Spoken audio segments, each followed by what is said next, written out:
Okay, welcome to Yanko Africa. My name is Ama. I pray that you guys are doing well on today. Most of all, I pray that you're safe and healthy. And many of you are waiting to return to the continent, be it Ghana, Nigeria, Togo, Tanzania, wherever you're going. I pray that you have a safe and healthy journey. All right, guys, so what I wanted to do today, I actually started recording this the other day and then I put it off and said that, maybe I'll do one total video, but I think I'm just going to do this in pieces. We'll see. But I wanted to show you what I'm preparing. I am one of the people who is not on the continent at this time. I still have, everything on the continent that I need to list houses, but because I want to do some things that I mentioned in previous videos as far as upgrading some of the visuals, making things a little bit more descriptive, adding videos, and just the quality that I'd like the videos to be. Not, they don't have to be super quality. That's not what this channel is about. It's really not just about houses as well. It's about me sharing with you videos like this one, where I discuss my experience that goes back more than 17, almost 18 years now, going back and forth to the continent and living on the continent. I try not to stress so much my experience there because I think we can become sort of elitist when it comes to others who are just transitioning, just visiting the continent. And so if we always stress, well, I have experience with living on the continent, it can make someone feel as if, their experience and their journey is not as significant as what we have already experienced. So we never want to do that, okay? And if you look at people like Mama Imicus and others, Brother Jerry and others, they don't spend a lot of time. Usually they only tell you how long they've been on the continent if you ask them, okay? They don't, walk around with a brand on their shirt saying I've been here 7 months, or 8 months or a year or so on and so forth, or I'm living here. And if you choose, those of you who choose to go back and forth because there were some, other discussions, that's your decision, okay? So don't feel guilty if you are still in the UK, in the Caribbean, in the US, and you're going back and forth to get yourself established. You know what you need, you know what your family needs, and so do what works for you, okay? As for me and my journey, I know where I am right now, okay? And so one of the things that I'm doing is something that I've done more than 17 years ago as well, shipped items to the continent, okay? And so with the new system, I want to try things out. And so what you see here are some boxes, okay? And I'm going to show you some different things about them. But more than 17 years ago, I first shipped some items there, and it was quite an experience. I shipped my car, I shipped my household supplies, and it was an experience, okay? And so I've talked about them in other shares, and maybe I'll do one specifically on that. But what I want to do today is just kind of give you some tips on things, okay? So when you are shipping things, you can see this box right here. This one comes from Lowe's. It's sturdier than, say, this box right here that comes from Walmart. In fact, this says shipping on it as one of the descriptions of what type of box this is, but this is definitely not a shipping box, okay? You see there, it says shipping, moving, storing, okay? And the reason it's not, it's because it's just not made for the journey. If you're gonna ship it in a container, and you don't have things that are that heavy, it may be okay. But if you're shipping it on the ship on a pallet, that could be a problem.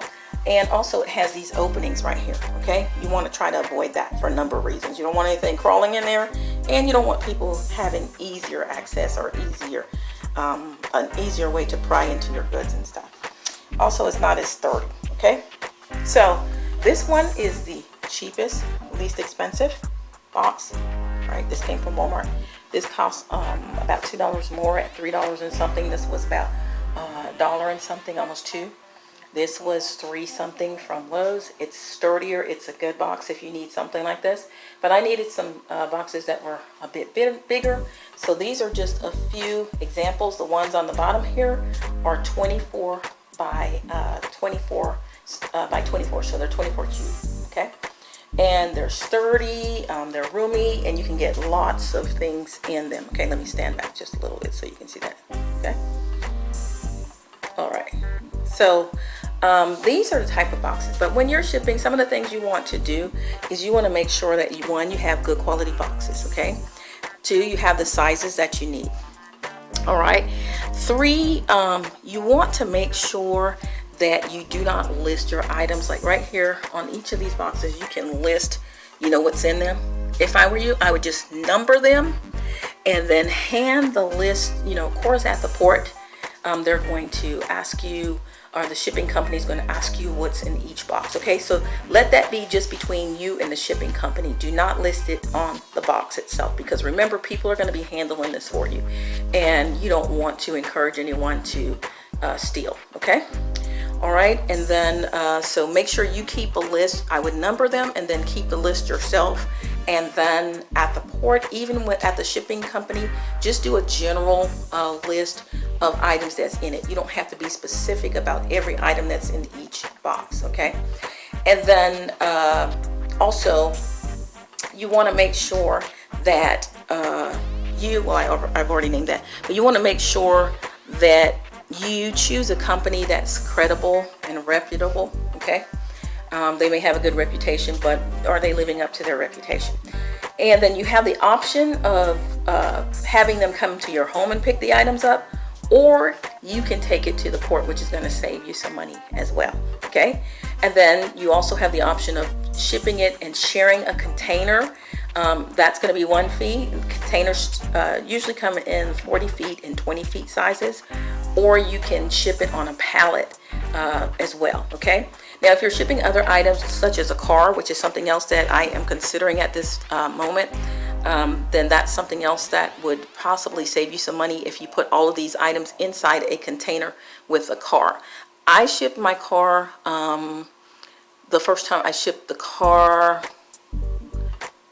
was also around that same time.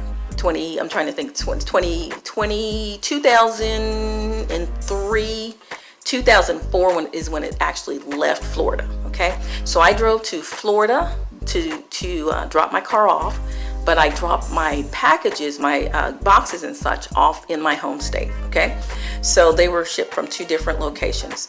All right, so and it was shipped on top of the ship, not in a container.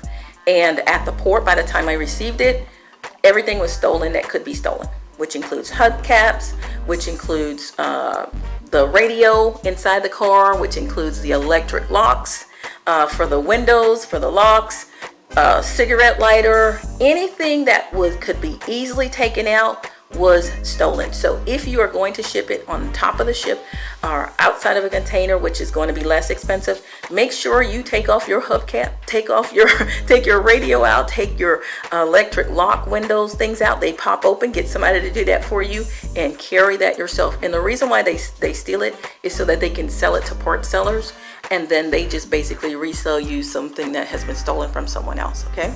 Take your battery out as well if you can. Now, you know what, you may not be able to do that, so have like a battery, but maybe not the best battery, okay, in there, or just buy you an extra battery and bring it if you can, or put it in a box.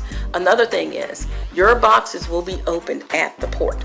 Okay, they will be open. So if you have private items that you do not want someone to go through, you may want to consider not shipping it this way, because they will open your boxes and go through your boxes. Okay, now the reason why I want to try this shipment is because they've switched to the new digital system in Ghana.